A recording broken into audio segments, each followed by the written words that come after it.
Du fond de l'océan, des futurs bords du monde, une autre terre sort de sa chrysalide. Un dernier pan de ciel s'écroule et va capter son prochain bleu dans les éclaboussures de sa chute. Les falaises se penchent pour regarder s'éteindre les étoiles. Des heures durant, sous le regard d'une moitié de soleil, des heures durant, la mer couve le verre.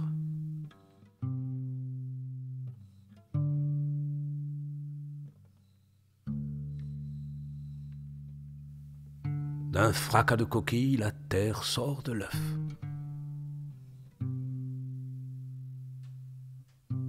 Le sol pousse le soleil plus haut, par des lancers de mottes qui s'en reviennent, gambadant aspect de forme par le monde, aussitôt englouti par la terre qui se mange.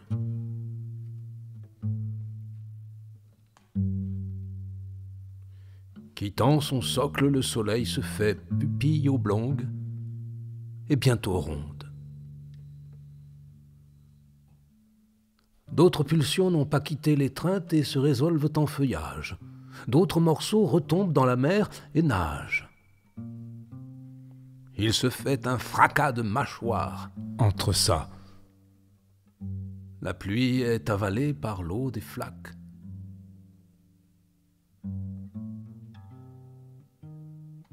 Quand le volcan s'éveille, c'est l'œil de l'homme qui s'ouvre.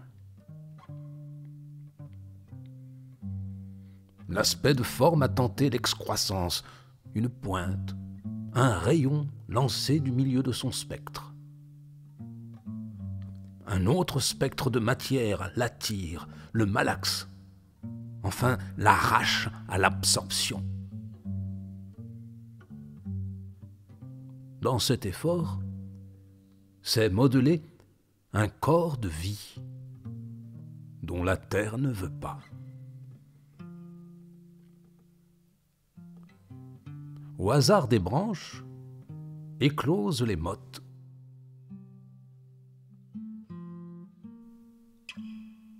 Le prince naît du premier midi de soleil.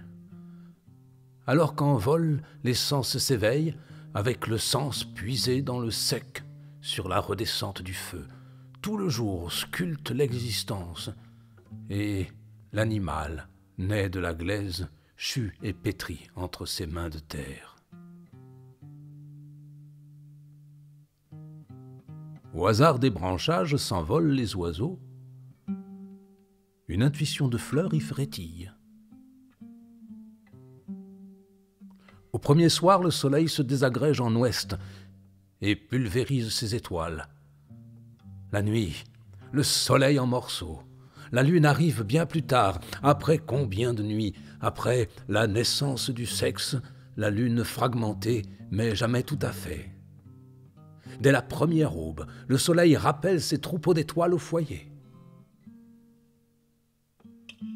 Suivi du cycle imperturbable des longs temps, l'ennui, déjà, tracasse la chair du prince.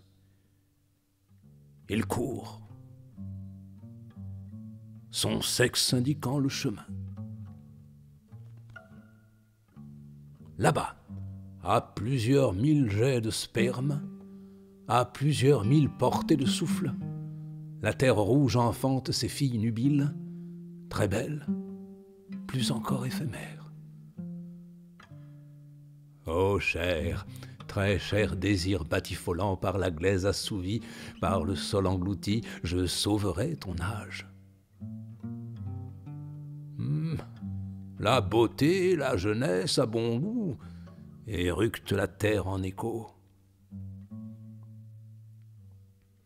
Le prince, après une course farouche, arrache à l'ocre, à sa terreur, un corps sauvage, et l'emporte loin de la terre fatale. La lune de ce pays se montre dans le ciel et quitte sa contrée. mauvais augure et guide pour le retour. Très tôt, très vite, dit le prince, bien avant les premiers tourments de l'âme. J'ai senti ma chair se corrompre et des troupeaux partiels de cellules écarter mon corps desséché. C'est par le souffle, l'air du sang que tout cela déprit par saccades inachevées, puisque laissant des fils de viande en armature que le vent interne ébroue au-dessus des crevasses. Ce sont les ponts abandonnés entre mes vies. La trame du tableau d'un pont qui pèse lourd sur le clou qu'il expose. Et ce n'est pas le clou qui cédera, quoiqu'il faille être fou pour s'y accrocher tout entier. Ce pont finira bien par s'écrouler hors de la toile, et tout le musée sera englouti. Souhaitons que ce jour-là je serai tranquillement mort sous les décombres et non dehors, car je n'ai plus l'intention de feindre l'étonnement. Tant de siècles puisés au décompte des doigts, à parcourir, à être, à voir, poursuit le prince. Tant de siècles me regardant clore le cercle brisé de mes pas et par derrière plantant leur arbre dans mon ombre. Au retour, la première seconde me fait face. Le soleil bat d'un visage de femme dans la glace. À la seconde d'aube sur la place solaire, j'ai rassemblé mes étoiles de chair. Cet instant pour lequel j'aurais donné toute ma vie, j'avais le souffle. Partout, longtemps, j'en fis l'offrande. Il était bleu, il devint l'air. L'aube s'appelait aurore. Sur la place à mon retour, j'ai rassemblé mes étoiles de chair, reprend le prince. Quand mes filles eurent tissé leurs drapeaux transparents, mes fils les hissèrent dans le ciel transparent, et leurs fils rayonnaient dans le vent. Leurs limites percent encore l'espace. Aurore qui est aussi le nom de mon amour, Aurore, au tard de notre vie sans fin, regarde s'écouler toute l'eau de son corps. Depuis, dès le réveil, il y a rosée amère et nos yeux tristes. Aurore ne quitte plus le socle et perd son eau, fontaine où vont s'égayer nos enfants. Auprès de son corps stupéfait et sec, je me suis sculpté une présence parmi la fraîcheur de sa perte. Autour de sa vie liquide, j'ai dressé ma statue, j'ai élevé mon peuple dans un musée d'objets trouvés. Mes enfants sont mortels, achève le prince. J'en ai tué combien?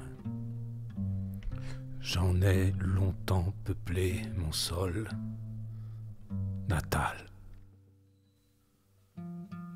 La mort m'échappe, je lui échappe. Je vais pourtant parler la langue de mon peuple. Voici une magie assez récente pour qu'elle opère. Un pont entre une statue et un musée. Cette statue, ce musée, c'est moi.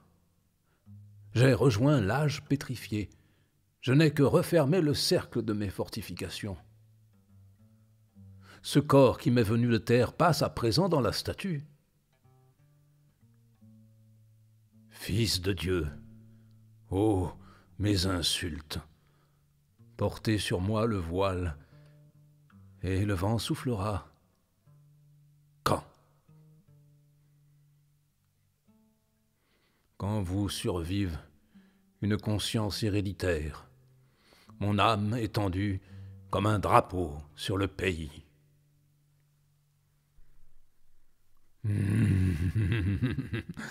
Non, nos souvenirs n'ont pas vieilli, répond le peuple.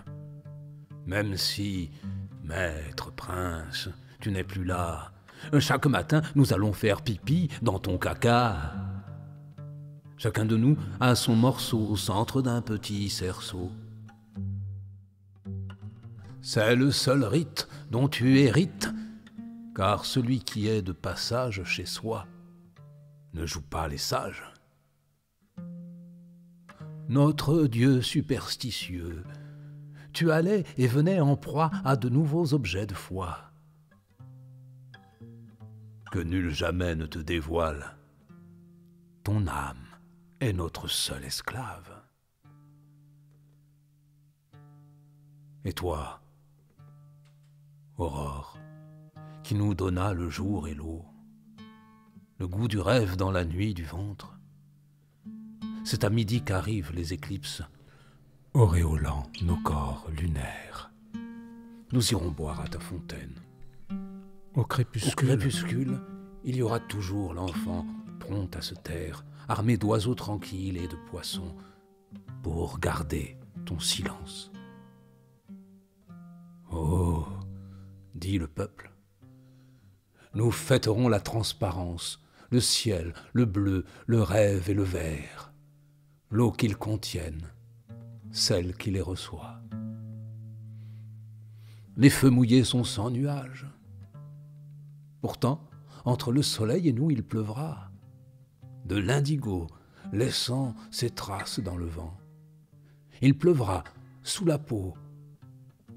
Nos yeux ne croiseront que ce soleil bleu de nuit et liquide le jour dont nous parlions en des temps plus pressés, en des temps grégaires. Nos draps de peau fine effrangent la couleur du ciel, en attendant qu'un souffle sabural, chargé des marques de la pluie, de la statue desquame le voile et nous abouche à la mort.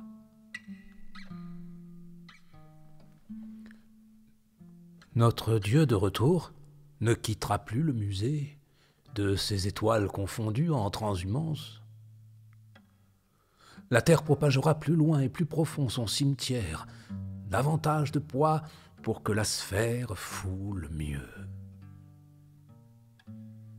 La nuit, dans ses voiles, nos masques, chante le griot, accordons nos trembles au rythme des mains musicales, la voix soumet le corps à la mélodie des gestes, les membres nous accompagnent dans le sommeil, une fumée bleue s'élève, c'est le rêve, l'herbe tome tout exhalée, consommons sa tige charnue, buvons sa spiritueuse sève, fumons ses feuilles en forme de nuages, cela se chante. Tome tout, tout homme te consomme jusqu'au fou qui donne le la du rêve. La sève de joie, c'est tome tout qui s'élève quand sonne le son mat du tam-tam et sonne le réveil de l'âme fauve. Quel est le rêve? Sur le sentier de cailloux et de terre qui gravit un plus gros caillou, une montagne, et descend vers une terre plus étendue, la princesse des fêtes lunaires, vêtue d'un seul haillon de toile, légère dans l'allée de son corps, blanchie à la lumière de l'œil mâle, nous abreuve. Nous sourions sous la sueur, en clignant, et en buvant le lait diaphane de l'aurore. Afin d'en collecter l'essaim, voici qu'ivres nous arrachons le voile de la statue du Dieu sous lequel il danse. L'essaim danse, c'est la ronde de leur voix d'enfants chantant l'un. Qui arrive toujours de bonne heure? L'autre en réponse, c'est le malheur. Un totem s'ébroue avec un bruit d'objets créés. Dans notre cauchemar, un égrégore s'incarne la nuit, se couche dans la fontaine, dans un décor cardinal de jours fuyant au loin, de cadavres de langue naguère pourris, devenus squelettes blancs lavés par l'eau d'un ruisseau tout frais sorti de la mer. Sur un fond secondaire d'aiguilles lascives, de sommets suspendus au-dessus des volcans où aboutissent les ruisseaux, nageurs frais sortis de la mer, sous un ciel déchiré de trous lacérés de vide, les seins de foudre au soleil sèche étendus entre les cordes de la pluie. Ganté d'un cuir, à 5 canines, une main de lait les caresse. Le jour s'étire, la mort se lève. Au réveil, qu'en est-il? L'égrégore s'agite et saccage. Nos larmes en tombant se brisent et ces cris de bonheur cassés nous appellent, les yeux ouverts pour assister au rêve vrai de notre fin. Au bruit de verre par l'écho messager succède le froissement des ailes de papier de formes grinçant dans le ciel. Depuis toujours, les nuages sont nos alliés, nos amis tristes. Leur arrivée protège notre mal. Ils viennent avec le vent pour s'opposer à son passage. Ils font écran et le renvoient aux autres vents. Mais aujourd'hui, le totem égrégore respire, les aspire et renvoie notre sueur à l'effort. D'aurore, notre fontaine, la pluie retourne aux nuages. Rien ne bouge. Pourtant les vents sont là. Chargés des marques de la pluie, rien ne bouge. Ils ont quitté leur souffle pour passer, laissé leur corps derrière le ciel. Rien ne bouge. Pourtant, un frisson tourne sous la peau. Un frisson corrode le voile. Rien ne bouge. Soudain, à l'envers s'enroule le temps. Nous ne saurons pas la suite.